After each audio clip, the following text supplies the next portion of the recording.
This lesson is on inverse trig functions. Before we really start talking about inverse trig functions, I want to do just a little bit of review about functions in general and also just general inverse functions. If you've not had much experience with functions or inverse functions, you may need to go back and find the videotapes that we did for college algebra where we dealt in depth about functions and their inverses. But let's do a quick review. A function assigns to each value of the domain, which is usually your x value, one and only one value from the range, which we usually consider to be our y value. You might recall from algebra the vertical line test that you had to determine if you had a function. For example, just a quick little sketch, if you have an xy axis here, if you have a graph that does something like this, since vertical lines cut the graph only once, that would be a function. If you had another graph that did something like this, since a vertical line would cut that graph more than once, this x value has two different y values associated with it, so it would not be a function. So a function assigns to each x value one and only one y value. That makes it a function. An inverse function reverses that pairing. In other words, it interchanges the elements of the ordered pairs. In other words, x becomes y and y becomes x when we interchange. Or, stating it another way, the domain of the function becomes the range of the inverse function and vice versa. The range becomes the domain. So those ordered pairs simply reverse positions. Also, in order for a function to have an inverse that is also a function, the original function must be 1 to 1. A 1-to-1 function not only has a unique y for each x, but it has a unique x for each y. For example, in this little function that I graphed for you a little while ago, this is a function. It passes the vertical line test. Each x has only one y. But if you notice, if you cross a horizontal line across here, there are two places where the horizontal line crosses. So this one y value has two different x values associated with it.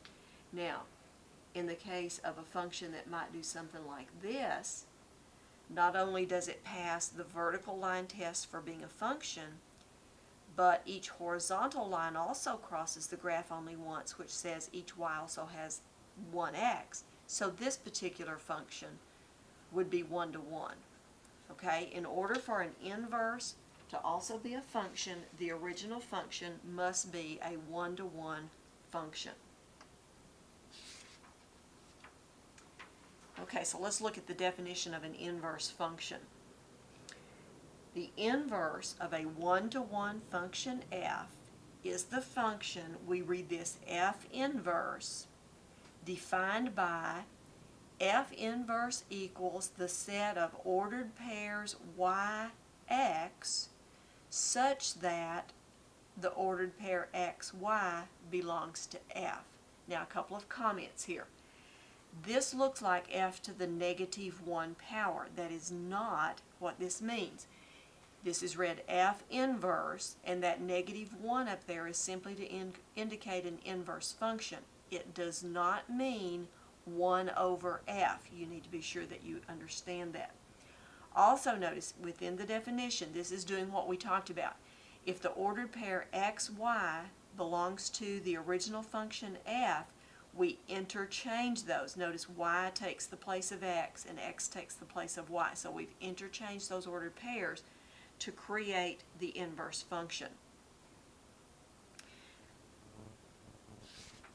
I also want to kind of review characteristics of inverse functions. Now I've already mentioned this. If the point AB is on the graph of f, then the ordered pair BA, notice the reversal, is on the graph of f inverse.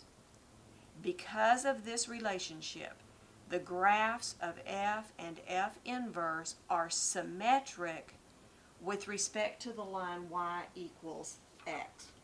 Okay? So we will look at that a little bit later.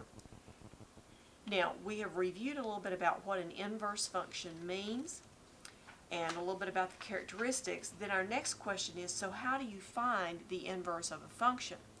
And that's going to be our next order of business here, is to decide how do you find the equation of an inverse function. To find the inverse of a function, interchange x and y, and by that I mean in the equation. Interchange x and y, and then solve for y. Now we're going to do this with just a regular little algebraic equation first of all, just to do a little bit of practice. Find the inverse function for f of x equals 5x plus 2. Now, the first thing I'm going to do here is to rewrite this. Instead of using the notation f of x, recall that f of x is just another symbol for y. So I'm going to change that to say y equals 5x plus 2. Okay, so in our instructions it said to interchange x and y. So I'm going to change the y over here to an x. And in place of this x over here, I'm going to write a y. So x equals 5y plus 2. So we've interchanged x and y. Now we're going to solve for y. So let's subtract our 2. X subtract 2 equals 5 times y. And then we will divide both sides by 5.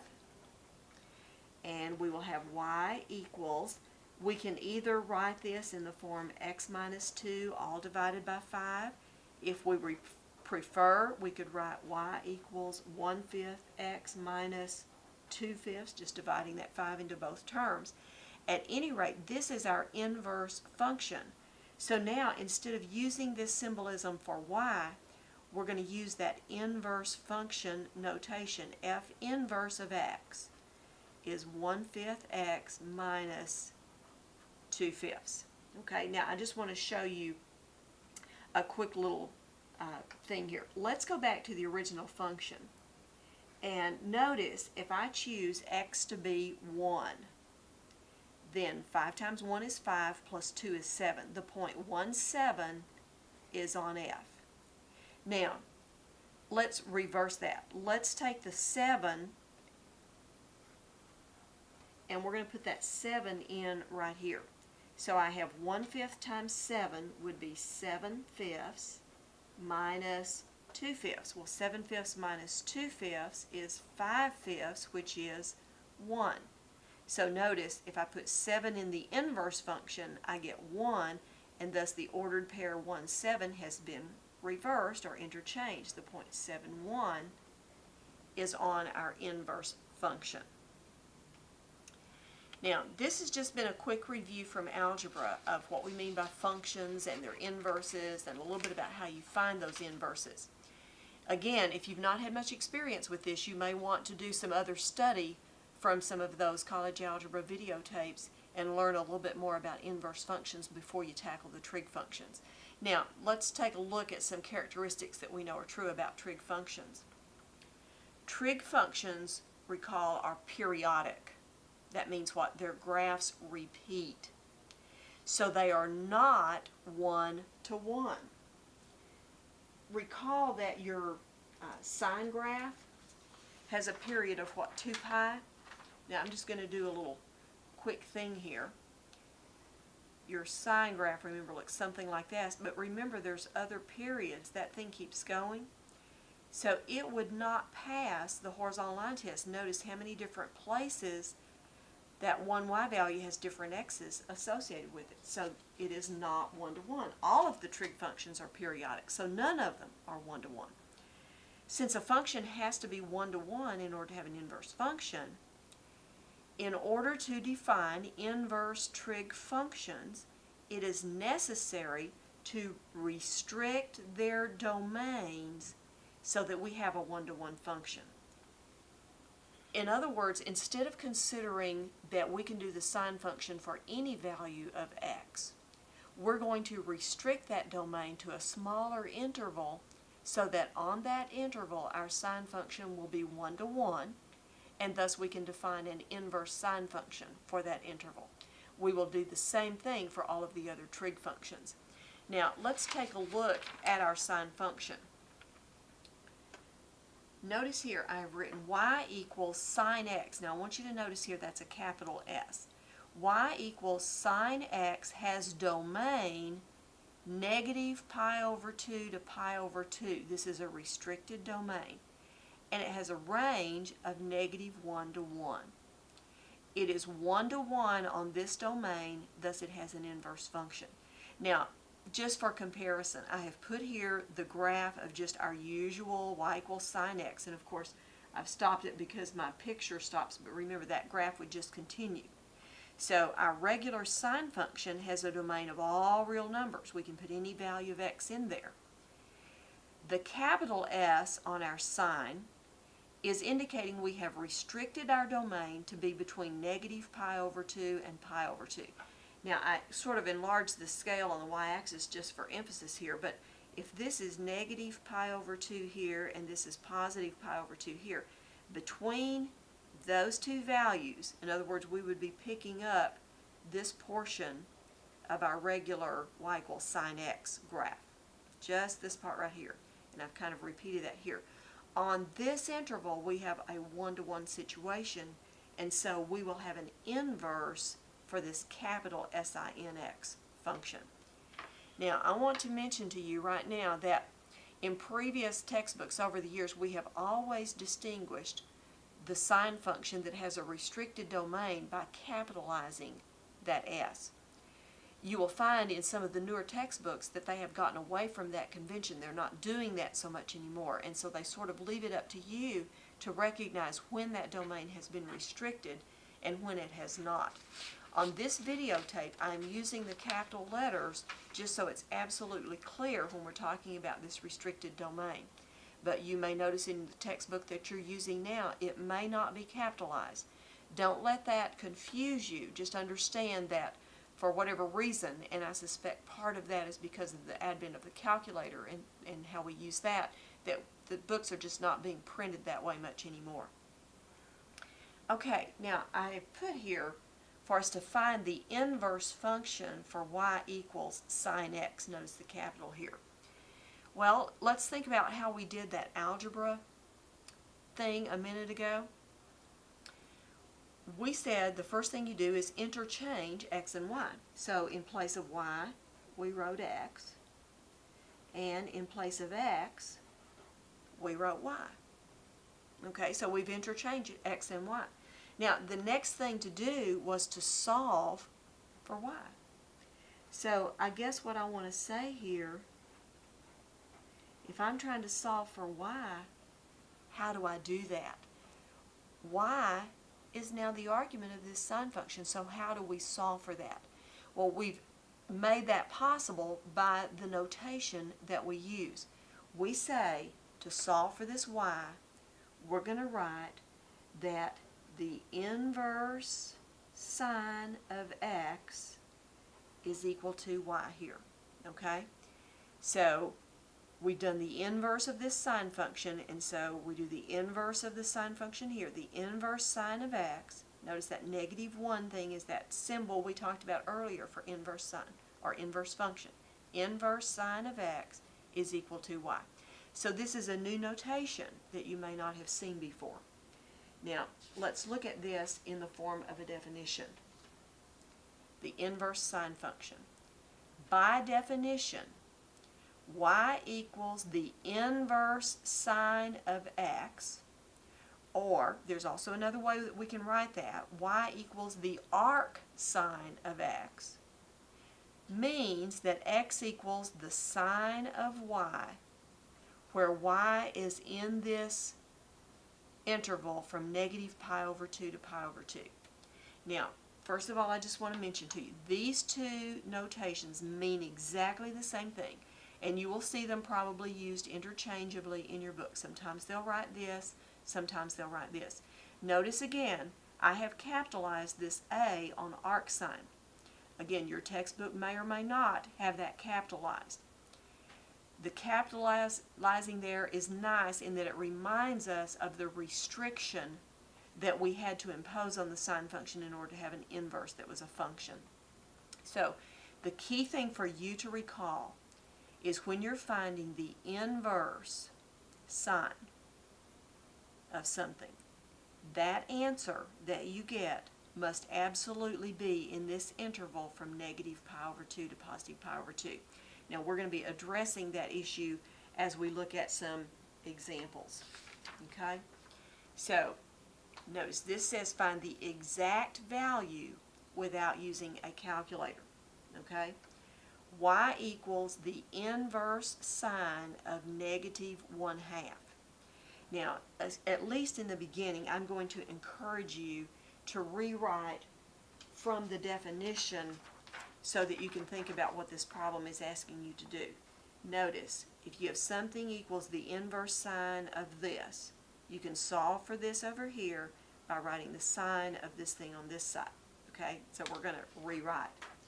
If y is the inverse sine of negative 1/2, then we can say that the sine of y is negative 1/2. Okay? So basically what this boils down to is we're trying to find the number or the angle whose sine value is negative 1/2. And because we're doing the inverse sine, and I've written this with a capital, we want to think about that restriction. Okay? Well, here's what I want to do to approach this problem. First of all, let's think about not considering the negative here. The sine of y is 1/2. That should be ringing a bell for you. If you use your special triangles, your 30-60 triangles, recall the side opposite 30 is 1, the hypotenuse is 2, and the side opposite 60 is the square root of 3. We know that the sine of 30 degrees is 1/2. Okay? So we know that y will have a reference angle of 30 degrees. And if we want to work in radians instead of degrees, 30 degrees is pi over 6, isn't it? Okay? So this is a reference only. Now let's think again about our restriction. Negative pi over 2 to pi over 2. Now, I like to think of it in this format. I'm going to think about our axis here. If you rotate this way, you're going from 0 to pi over 2. That's quadrant 1. If you rotate this way, you're going from 0 to negative pi over 2. Remember, this direction is negative. So if our y value needs to be between negative pi over 2 and positive pi over 2, it needs to either be a positive angle in quadrant 1 or a negative angle in quadrant 4. Okay? So, because this sine value is negative, we know it's not in quadrant 1. That says it must be in quadrant 4. So, for y, we want to say that it is negative 30 degrees or it is negative pi over 6. Okay? Now, a lot of times we understand when we're working with these inverse trig functions that we want to give a real number answer. In particular, because of the way the definition was worded, notice here y is between negative pi over 2 and pi over 2. These are numbers here, they're not degrees. However, there are some times when we do want to work with degrees, and so I have placed both answers here in this particular example. Okay, on our second problem here, it says y is arcsine 1. I wanted to use that other notation. Remember, this means exactly the same thing as this. So again, we're going to rewrite. This is indicating to me that the sine of y is 1. Okay? Well, let's think. What has a sine value of 1? Okay, well, are you thinking that your graph of your sine function does what? It's at 1 at where? Pi over 2, isn't it? Okay? If you recall on your sine graph, it starts up and comes down, and this high point right here where it's on 1 is right above pi over 2. Okay, so we're going to say that y is pi over 2. Of course, if you wanted the degree number there, you could give 90 degrees. Notice that pi over 2, again, that answer y is in this interval. Notice the brackets include those two endpoints. One thing I might want to mention here, when you're doing an inverse trig function, there's only one answer. Okay? Remember that the original function was 1 to 1, and the inverse reverses that, and so our inverse is also going to be 1 to 1. We're only going to give one answer. So you need to keep that in mind if you're tempted to give 2 or 3 answers. And again, I want to re-emphasize, pay attention to those restrictions. You need to really work on that to be sure you have the correct solution. Okay, let's look at a couple of other examples using this inverse sine. Y equals the arc sine of negative square root 3 over 2. Well, again, I'm going to rewrite it for you. That means that the sine of y is negative square root 3 over 2. Okay, well, again, that sounds like that 30-60 triangle, doesn't it? Okay, let me just rewrite it up here one more time for you. What angle has a sine of square root 3 over 2? Well, that's the 60 degrees. So my reference is 60 degrees or pi over 3.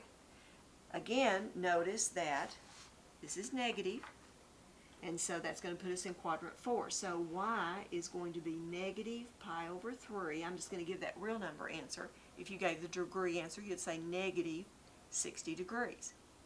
You will learn pretty quickly when you're doing inverse sine that if this argument right here is negative, you're going to get a negative answer.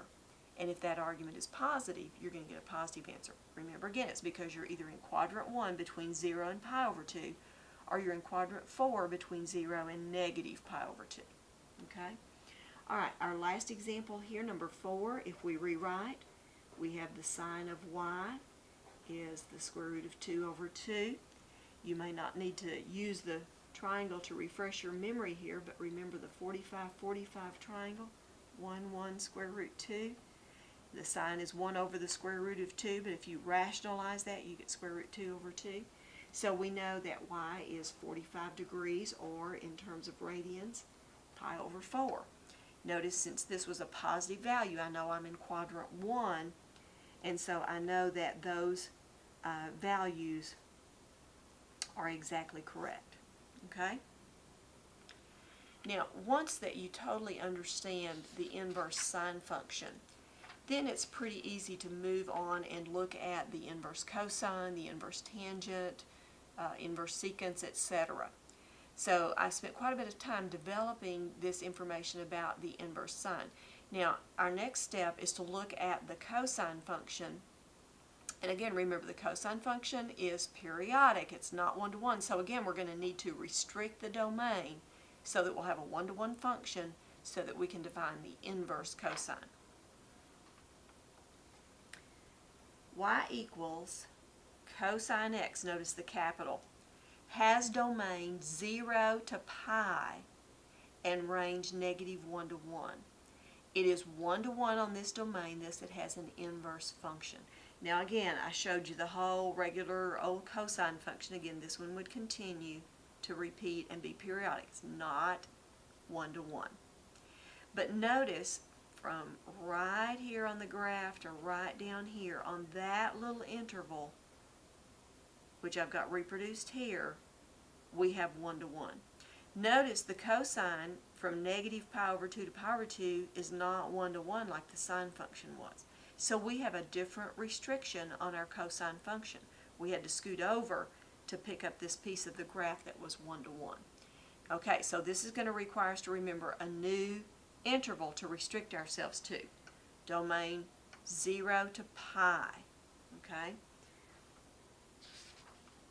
So let's see our formal definition of an inverse cosine. By definition, y equals the inverse cosine of x, or again, y equals arc cosine of x, means x equals cosine y. Notice again, you can rewrite it, but this time y is restricted to the interval 0 to pi. Now think about 0 to pi as far as a restriction is concerned, sort of like I did a while ago. If you're thinking about your quadrants, here's 0.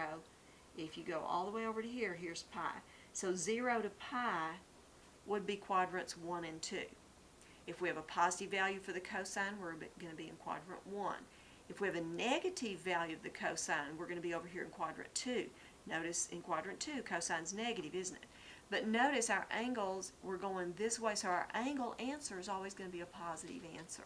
Okay, from 0 to pi. Now, just like we did with the sine function, we're going to do a few problems here working with finding values. Find the exact value without using a calculator. Y equals inverse cosine negative 1/2. Well, just like we did a while ago, we're going to rewrite this. This means that the cosine of y is negative 1/2. Well, again, we can think about that 30-60 triangle. 1, 2, square root 3. Which of these has a cosine of 1/2? That would be the 60 degree, adjacent over hypotenuse. So our reference is 60 degrees, or pi over 3. Okay? Now remember, however, on the inverse cosine, as I mentioned a while ago, we're going to be from 0 to pi. So we're either going to be in quadrant 1 or quadrant 2. Well, since our cosine is negative, where does that put us? Over here in quadrant 2, doesn't it? Okay? If the reference is pi over 3, from here to here would be what? 2 pi over 3, wouldn't it? So our answer for y is 2 pi over 3. Now, of course, if we're using degrees, this reference would be 60 degrees. So from here to here would be 120 degrees, because we would like 60 getting down to that 180. So this is our real number answer. If you want a degree answer, you could give 120 degrees. Okay, this next one says y equals arc cosine 1. So let's see, that means the cosine of y is 1. Okay, well, think about your cosine graph. I want to encourage you. Where does it start? 0, what? 1. So the cosine has a value of 1 at 0. So y is going to be 0 here. Okay, and again, I want to remind you on the restriction on the inverse cosine, 0 to pi. Notice the brackets. We include 0 and we include pi. Remember that the cosine at pi is negative 1, isn't it? Okay. Alright, our third example here, y equals inverse cosine or arc cosine, negative square root 3 over 2. Again, that means the cosine of y is negative square root 3 over 2. I'll just draw our triangle one more time for us to use as a reference here. 1, 2, square root 3. The angle whose cosine is square root 3 over 2 is 30 degrees. So our reference is 30 degrees, or pi over 6. Okay? So again, though, notice our negative.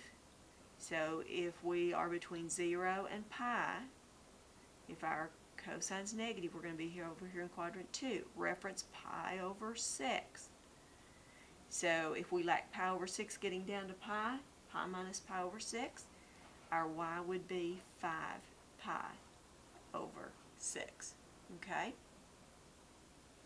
And the fourth one, y equals inverse cosine square root 2 over 2, again means the cosine of y is square root 2 over 2.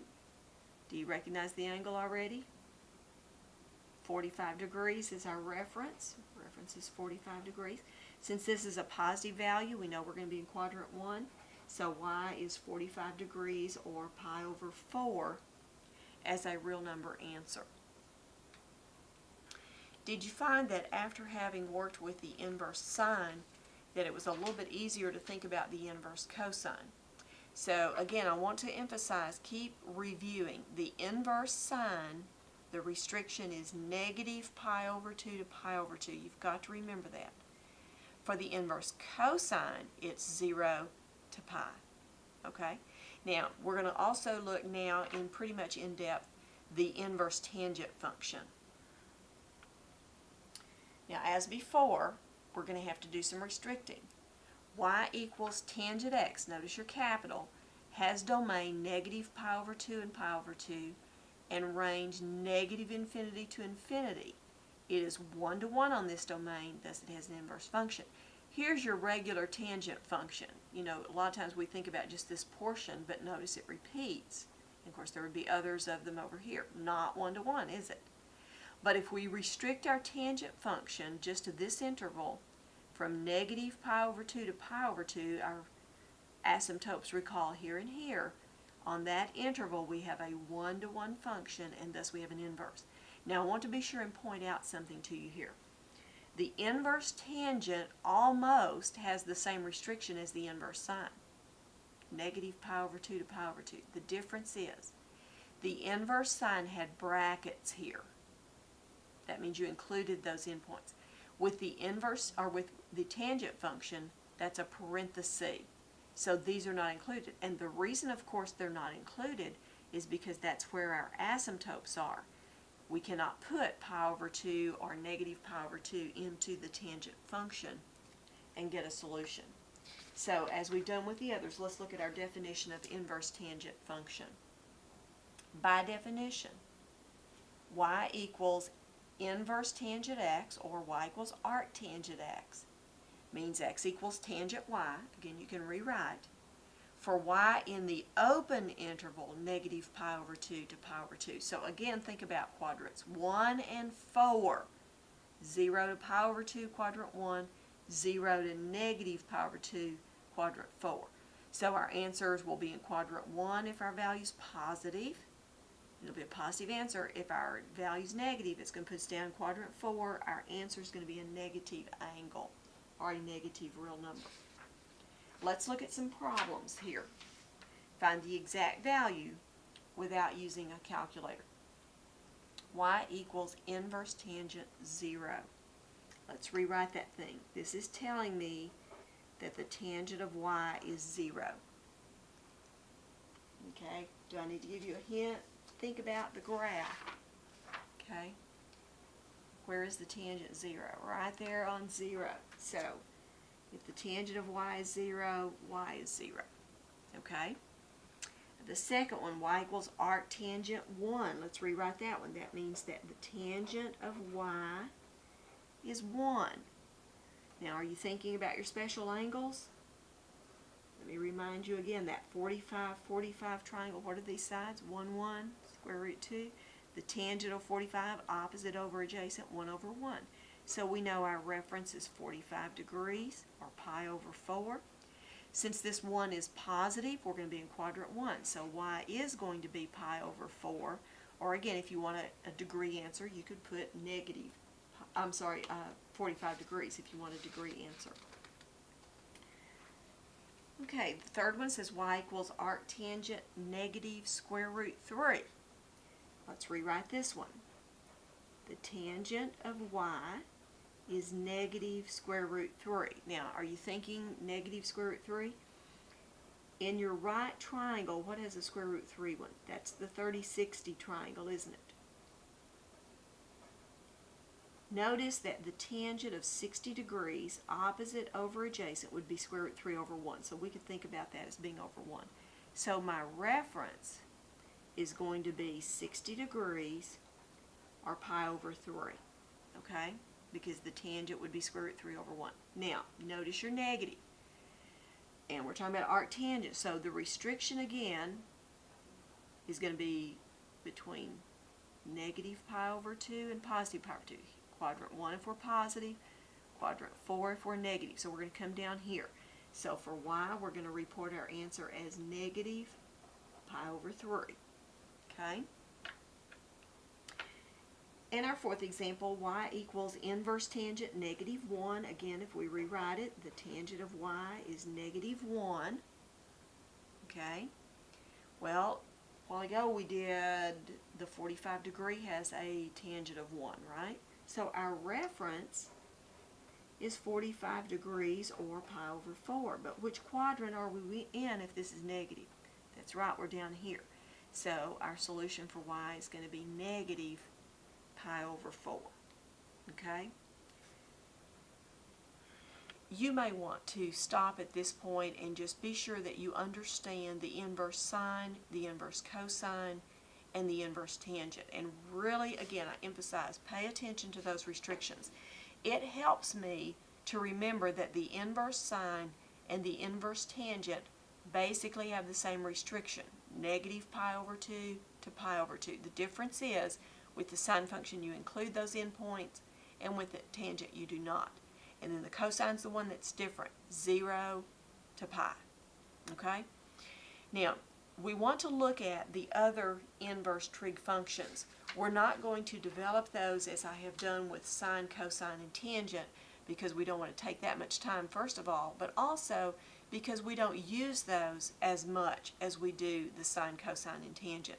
So let's take a look at the definitions. Our other inverse trig functions. Okay? Y equals inverse cotangent x, just like all the others, we can rewrite it, means x equals the cotangent of y. Notice your restriction. y is between 0 and pi. Okay? Y equals inverse secant x means x equals the secant of y. The restriction y is between 0 and pi, but y cannot be pi over 2. Now I'm going to talk about why it can't be pi over 2 here in just a second. The third one, y equals inverse cosecant. Oops, I noticed I forgot to capitalize this one. Let me sort of make that a capital here. Y equals the inverse cosecant, means x equals cosecant y, for y between negative pi over 2 and pi over 2, but y can't be 0. Now, let me talk about these two first, and then we're going to come back up here. Recall that the secant of an angle is 1 over the cosine of an angle, isn't it? Okay? Remember that the cosine at pi over 2 is 0. I can't have 1 over 0. That's why y cannot be pi over 2. Now, otherwise, I want you to notice the restriction for inverse cosine was 0 to pi. So basically, we have the same restriction for the inverse secant as we did for the inverse cosine. And that helps me because I think about these being reciprocal identities here. And then just this further restriction here. Now, similarly, the cosecant of theta, remember, is what? 1 over sine theta. Well, again, notice the restriction on the inverse cosecant is the same as the inverse sine. But with this, y can't be 0, and again, the reason for that is because the sign of 0 would put a 0 down here. Okay, so those are sort of easy. Now, the inverse cotangent, you have to go back and think about your cotangent graph. Remember, the asymptotes are in a different place for the cotangent than they are for the tangent. And so that's the reason that we have a different restriction here, and you just have to remember that. And of course, since the asymptotes are at 0 and pi, that's the reason those are not included in these restrictions. Okay, and we're going to look at some problems similar to what we did with the other functions, but also we're going to be looking at some calculator kinds of things. Find the approximate value, notice this time using a calculator. Y equals the inverse sine of 0.4632.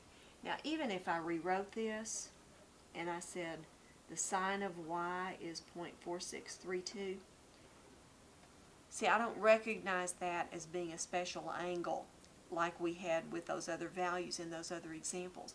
So, what we're going to do here, instead of using special angles and getting exact values, we're going to go to our calculators.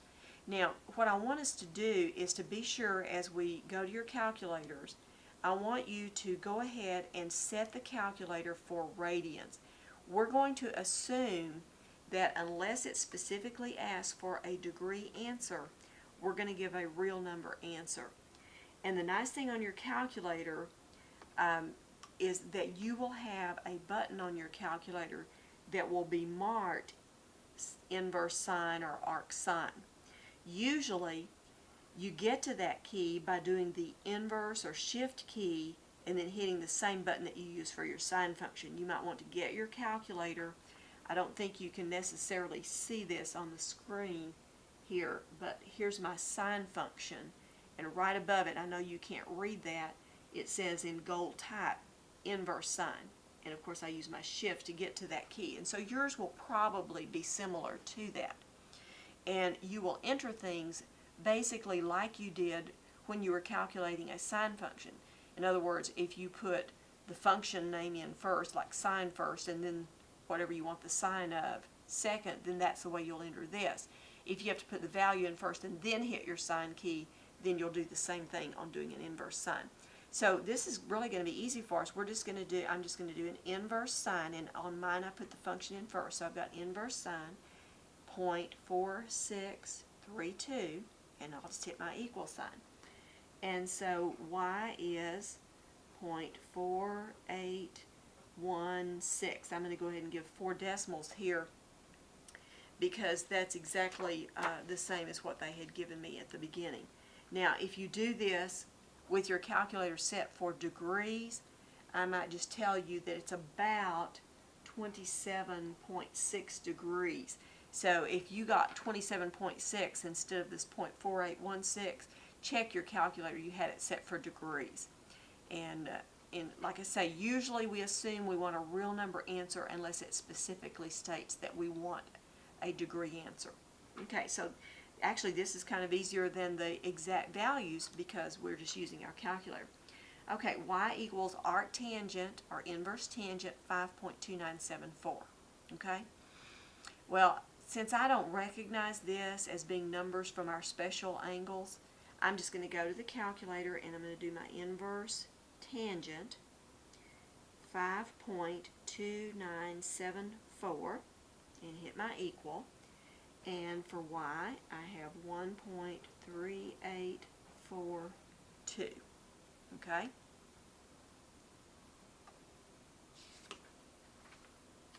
Okay, inverse cosine. Alright, notice your negative on this value right here. Let's see what happens with our answer here.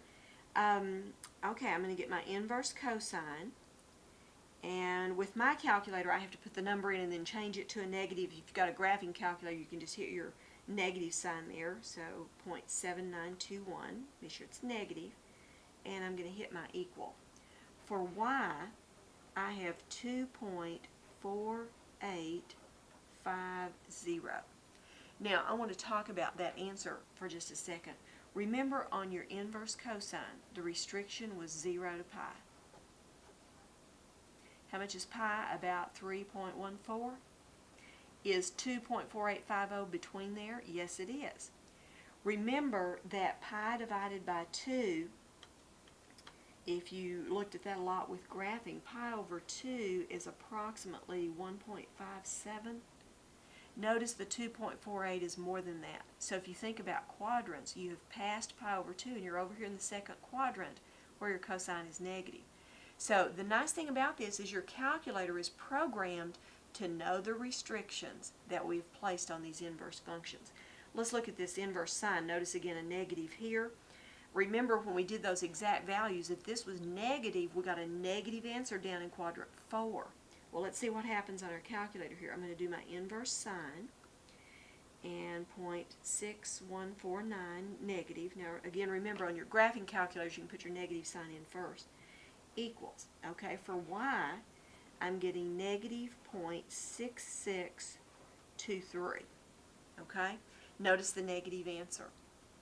Okay, and it is between negative pi over 2, see, which would have been negative 1.57, and positive pi over 2. So that's really nice that our calculators are programmed to know these answers. Now, the problem here is we're looking at inverse cosecant, and we don't have an inverse cosecant key on our calculator, do we? Our calculators only have sine, cosine, tangent, and their inverses. So this is going to require a little bit more work to get our solution than what we've done with the first examples. Okay, let's start from the definition of our inverse function. I know I can rewrite this. The cosecant of y is 8.1732. Okay, we just know that from the definition of our inverse function. Now, what I'm going to do, since my calculator is not equipped to handle cosecants, I'm going to convert. If I flip a cosecant upside down, if I find its reciprocal, what does that do? It turns it into a what? 1 over cosecant y would be the same thing as what? Sine y.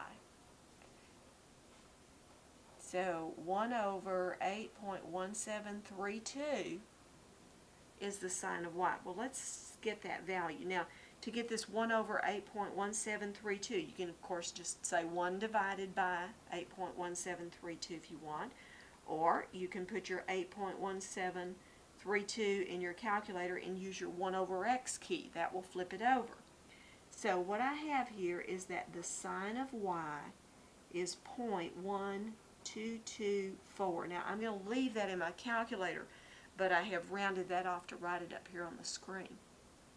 Now, if this is the sine of y, could I get y by doing inverse sine of 0.1224? Well, let's try that. So I can leave this in my calculator and just do inverse sine, and then you may need to pull your answer down if you've got a graphing calculator, but we're going to do the inverse sine of this 0.122. Actually, I've got like 351098 on there. When I do the inverse sine for y, I'm getting 0.1227. Okay? 0.1227. Okay, now let's kind of review. We rewrote the inverse into this form. Cosecant y is 8.1732. We inverted it, reciprocal, to get it into a sine function, and then we did the inverse sine. Now, the only question that I have is our answer going to follow the restrictions that were set up? Well, I want you to notice, again, that the inverse cosecant has the same restrictions as inverse sine. We didn't get a zero answer, so we should be okay here. Alright? Let's try this one where we're doing a negative. Just like we did before, we're going to write cosecant y is negative 8.3419. So we know that the sine of y is 1 over that negative 83419. Okay? So let's get that value. So 8.3419, I'm just going to use the 1 over x key. This is negative 0.1199 roughly. Okay? So y is going to be the inverse sine of this negative 0.1199 stuff that I have here. Now again, I've left all these decimal places in my calculator. If you round it off and then re-enter, you may be slightly different with your answer than what I'm showing here. Okay, I'm doing inverse sine now. And my calculator is showing me for y negative 0.1202. Okay, negative 0.1202. Okay? And again, because the inverse cosecant had the same restriction as the inverse sine, we're okay here. Alright, well let's look at this one. Y equals inverse cotangent negative 0.3751. Alright, we're going to proceed exactly like we did a moment ago. We're going to rewrite it. The cotangent of y is negative 0.3751. So if I flip a cotangent over, I get a what? A tangent. Okay, so the tangent of y is 1 over negative 0.3751. Okay, now like we've done before, let's get a value for that. 0.3751. We're going to flip it over. So that's about negative 2.6660, rounding off. Again, mine's like 2.665955, etc. Okay? Now, does that mean then we can find y by doing inverse tangent of this negative 2.666 stuff? Okay? Well, let's see. Let's do an inverse tangent.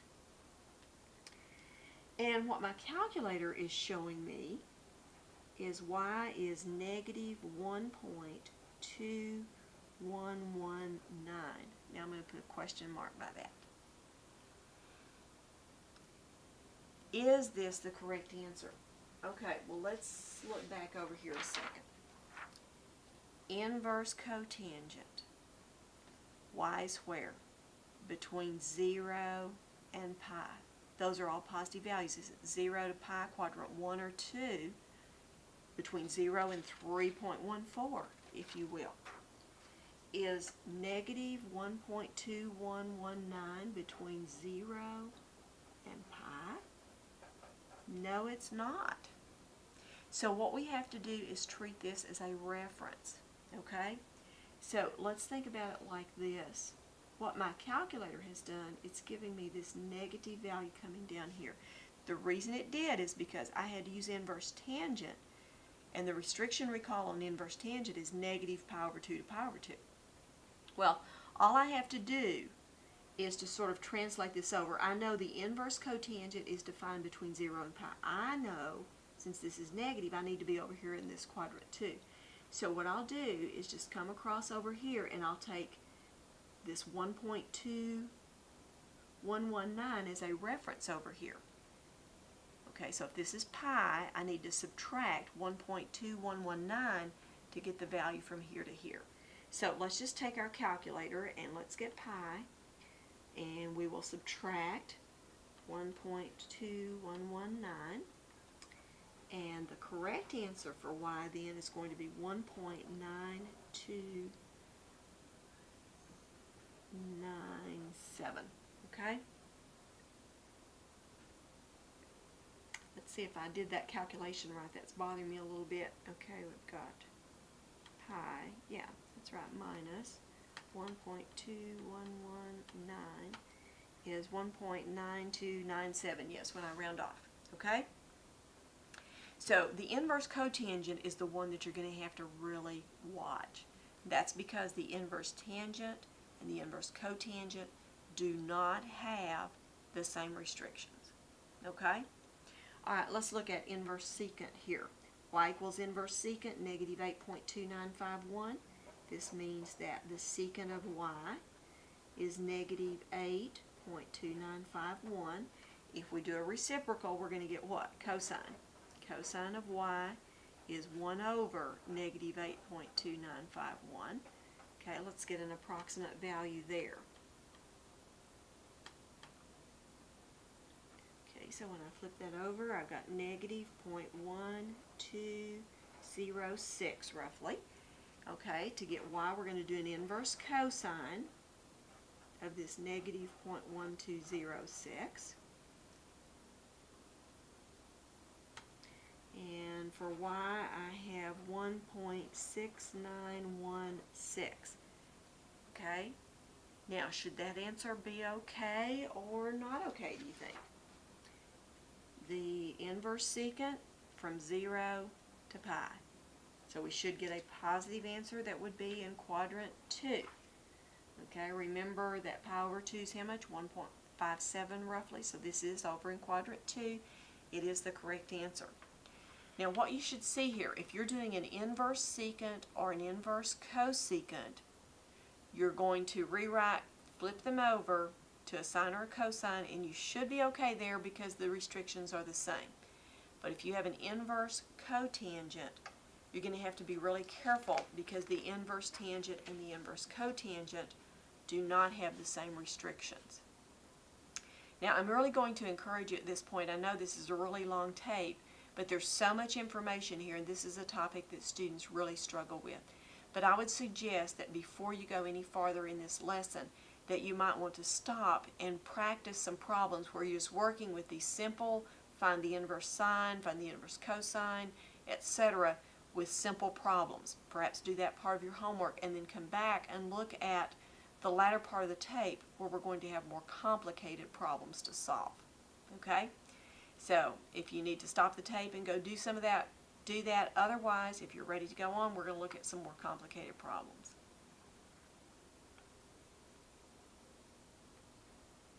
Okay, now this says to find the exact value without using a calculator. And this looks rather complicated. The sine of the inverse cosine 2/3.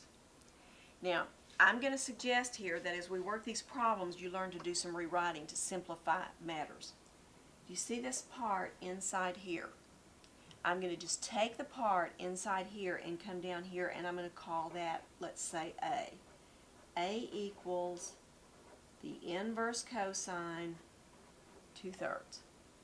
So all of this stuff in parentheses I'm calling A. That means that I can rewrite this now as the sine of A.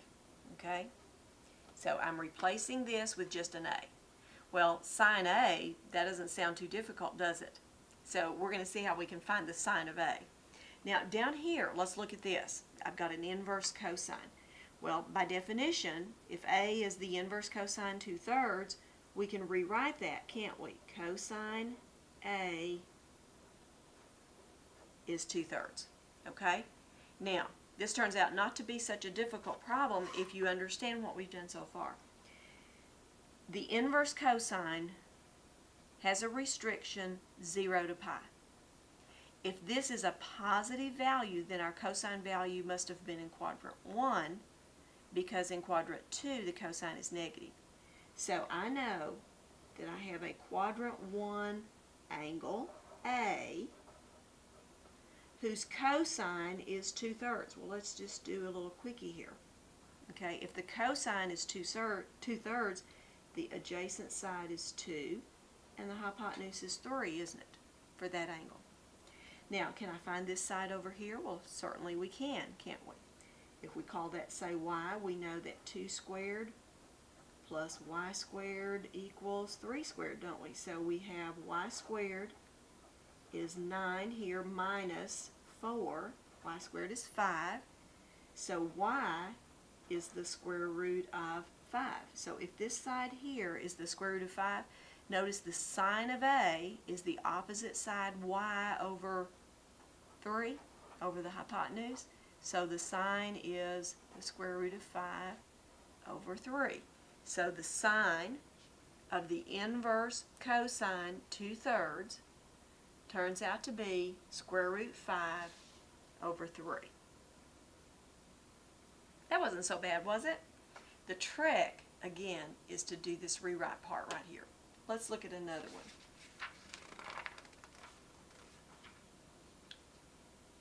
Find the exact value, without using a calculator, tangent inverse sine negative 5/13. Okay, well again, let's take this part right here and let's call it A. So A is going to replace inverse sine negative 5/13. And so this is going to become what? The tangent of A. We're replacing all that with A. Okay, let's come back down here. If A is the inverse sine of negative 5/13, then we know that the sine of A is negative 5/13. Now, the inverse sine restriction was negative pi over 2 to positive pi over 2. Since this is a negative value, we are not in quadrant 1, so we would be coming down into quadrant 4 with a negative angle, wouldn't we? Okay, so angle A is down here now. Okay, well let's think about the sine is opposite over hypotenuse, so this opposite side over here is negative 5 and our hypotenuse is 13. Okay, so 13 squared equals negative 5 squared plus, let's just call it x squared. So 169 minus 25 is x squared. That's 144. And so x is 12. Notice x is a positive value here. It's 12. So what is the tangent of angle A? Well, the tangent is the opposite side, which is negative 5, over the adjacent, which is 12. So the tangent is negative 5/12. Are you getting the hang of this? Find the exact value without using a calculator again. The cotangent of the inverse cosine negative 3/4. Okay, well, just like we've done in the previous examples, let's call this A. A is the inverse cosine of negative 3/4. And so this will become, find the cotangent of just A, because we're replacing all that stuff with A. Come down here. This means the cosine of A is negative 3/4. Okay, what's the restriction on inverse cosine? Do you remember from the first part of the tape? 0 to pi. If the cosine's negative, are we in quadrant 1 or 2? We're in 2. So we know that this angle A is a quadrant 2 angle over here. Okay. And so let's see, the cosine is adjacent, this side here is negative 3 over hypotenuse. So let's see, we've got 16 equals 9 plus y squared. So y squared is going to be what? 7. And so y is the square root of 7 over here. Okay. The cotangent then, instead of being x over y, instead of being y over x, it's x over y. So the cotangent is negative 3 over the square root of 7. And of course, if we want to rationalize that, we can multiply by the square root of 7 on the top and bottom here, and have negative 3 square root 7 over 7.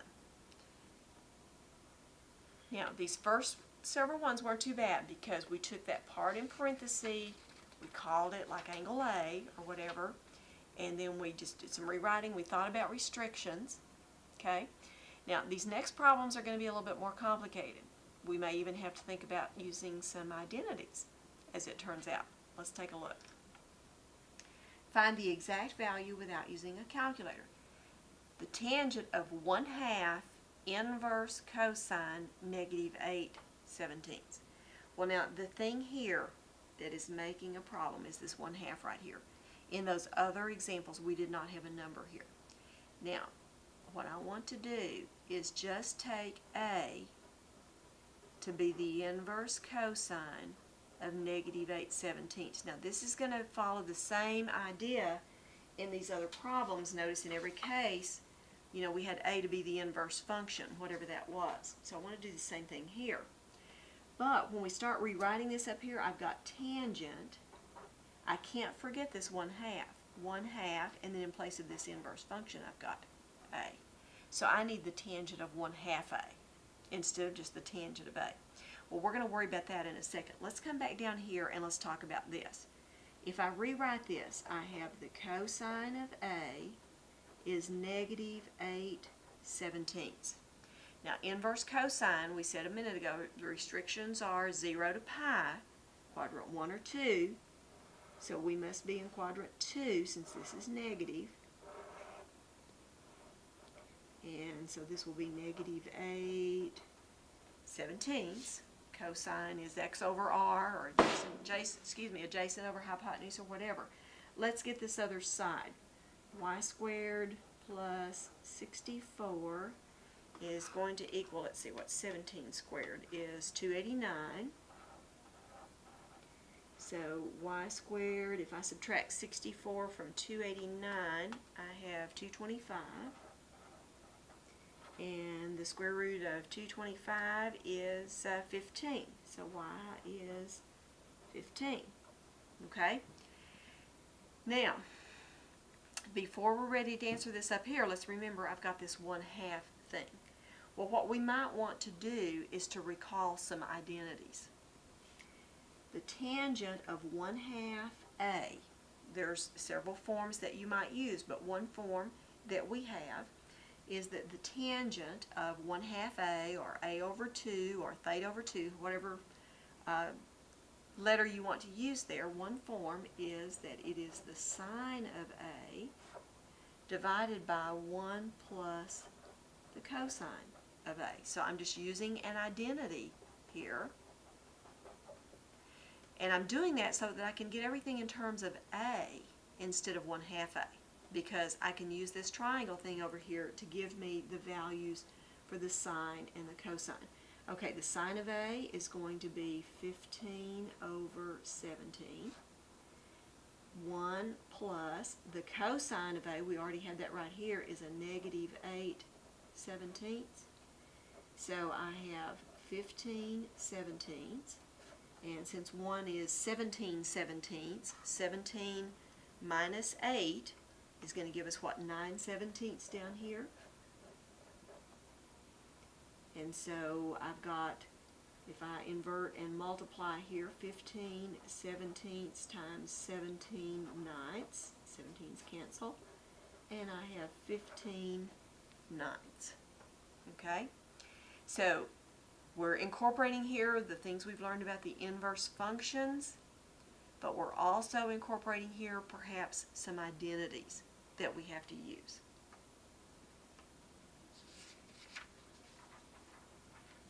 Find the exact value without using a calculator.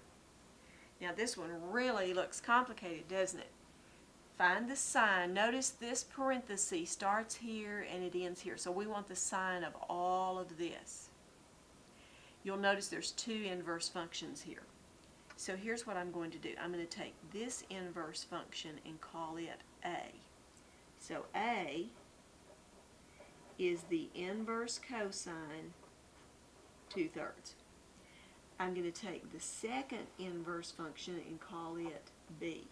So B is going to be the inverse tangent negative 5/8. And then we're going to simplify this. What I'm looking at, I have the sine, parentheses, A plus B. Okay? Now you might be thinking you know an identity, don't you, for the sine of A plus B. Alright, in fact, I think let's just go ahead and write that out so that we can be thinking about what we want to do. The sine of A plus B, if you recall, is sine A cosine B plus cosine A sine B. Remember that one? So what I need is the sine of A and the cosine of A and the sine and cosine of angle B as well. Alright, we're going to get that from these. Okay, so let's come back here. Rewriting, we have the cosine of A is 2/3. Now since this is positive, we know we're in quadrant 1 with angle A. So let's draw us a quadrant 1 angle A. And this is the cosine, so adjacent over hypotenuse, or x over r. So let's see, this is going to be 9 minus 4 is 5, so this is going to be square root 5, isn't it? Okay? Alright. So, the sine of angle A right here, the sine is going to be square root 5 over 3. Okay? So we can fill in that one. Cosine of B, we haven't done that one yet. I'm going to leave a space here and then we'll come back to it. Okay, what about the cosine of angle A? Well, we already knew that one was 2/3. Okay, and then what we like is the sine of B, which we haven't done yet. Okay, so now let's come back to this one. The tangent of B is negative 5/8. Now, inverse tangent, what's your restriction? Negative pi over 2 to positive pi over 2. So if you think about your quadrants, you're coming down here. Okay? The tangent is opposite over adjacent, or y over x. Okay? So let's see, I've got 64 plus 25 is 89. So r is going to be the square root of 89, isn't it? Okay? Alright. So, if I'm looking for the cosine is adjacent 8 over hypotenuse, square root 89. And the sine of B is opposite, so that's negative 5 over square root 89. Okay? Well, let's do a little simplifying here. I've got 8 times the square root of 5. This is going to be minus 10, and we'll have the same denominator over 3 times the square root of 89. So 8 times the square root of 5 minus 10 over 3 times the square root of 89. Now, I'm not going to rationalize this, but of course, if you want it rationalized, you're going to need to multiply the numerator and denominator by the square root of 89. But we do have the exact value. Now again, notice the plus sign here, so we just split these apart and looked at this as the identity sine of A plus B. We worked with each of these individually to get the values that need to go here. I've got another example that's going to be similar to this one. Let's go through it and perhaps that will help you to be sure you understand this. Find the exact value without using a calculator. Notice I'm doing the cosine. Here's a parenthesis. Notice the ending is all the way here. So again, all of this is what we're finding the cosine of. So let's take this one and call it A. So A is going to be inverse cosine negative 1/5. And we're going to call this part B. So b is going to be inverse sine 2/7. And this is going to change now to the cosine, parentheses, a plus b. Okay? So do you see how it's mimicking the previous example? Okay, now just like with the other one, we have an identity. The cosine of a plus b is the cosine of a times the cosine of b. Remember, minus the sine of a times the sine of b. Okay? Alright, so let's go to work on these values then. Let's see, let's come down here. The cosine of a is negative 1/5. The cosine, inverse cosine, is quadrants 1 and 2. Remember, 0 to pi. So we're going to come over to quadrant 2. And the cosine will be negative 1/5. So x over r, or adjacent over hypotenuse. Let's see, this is going to be 25 when we square it. This is 1 when we square it. So 25 minus 1 is 24. Well, maybe I should write that down. Y squared plus 1 equals 25.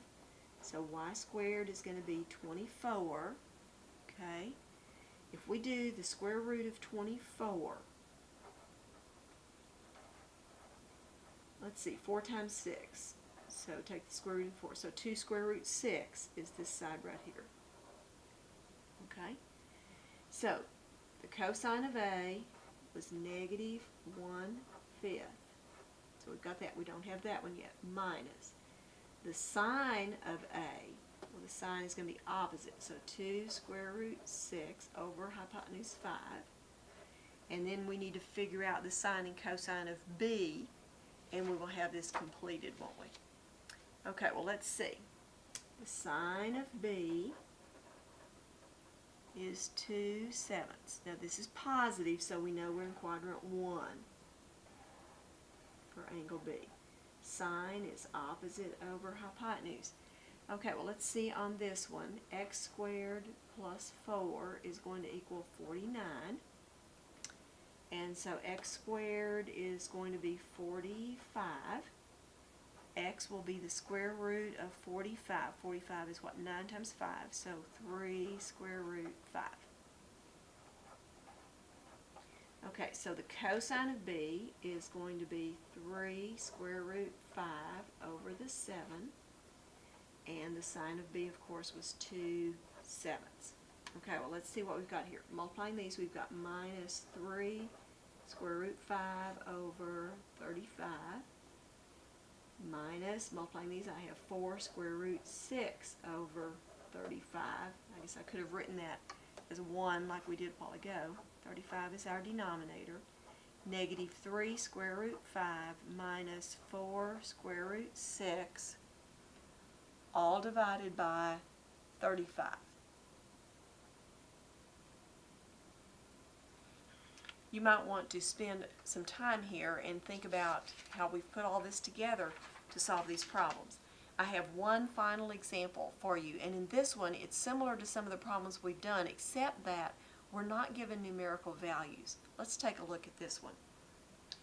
It says to write the sine of inverse cosine u as an expression in u, and notice we're assuming u is greater than 0. In other words, u is positive. Well, if you look at this, this looks very much like some of those first examples we did. Remember where we took that part and called it A? We're going to proceed sort of that same way. So we're letting A be the inverse cosine of u, and what we're looking for then is the sine of A, right? Now, he told us u was positive. So let's remember that down here. This number right here is positive. So we're going to rewrite this. The cosine of A is u. And since u is positive, we're in quadrant 1. Remember, u could be written u over 1. So the cosine is x over r, or adjacent over hypotenuse. So the adjacent side is u and the hypotenuse is 1. So let's get y. y squared plus u squared equals 1 squared, doesn't it? In other words, y squared is going to equal 1 subtract u squared, which means y is going to be the square root of 1 minus u squared. Now keep in mind we're doing exactly the same thing we've done before, it's just that we don't have a numerical value here, but we figured out this side right here is the square root of 1 minus u squared. Okay? Now, the sine of angle A, remember this is angle A here. Sine is opposite, square root 1 minus u squared over hypotenuse, which is 1. So we can just write that the sine of A is the square root of 1 minus u squared. Or in other words, the sine of the inverse cosine of u as an expression in u is 1 minus u squared. Well, we have finally finished all of the examples that I have for you on this topic of inverse trig functions. You really need to concentrate on the restrictions anytime that inverse trig function thing is written. And again, I want to remind you that I've used all these capital letters to kind of key that memory, and some of these newer textbooks are not doing that. But when you're looking for the inverse sine, you've got to remember negative pi over 2 to pi over 2 is your restriction. Inverse cosine, 0 to pi. Inverse tangent, negative pi over 2 to pi over 2. And then less used are those other ones, but recall that occasionally those do come up and you do need to know how to work with those. I hope that you find this tape beneficial in helping you to understand inverse trig functions.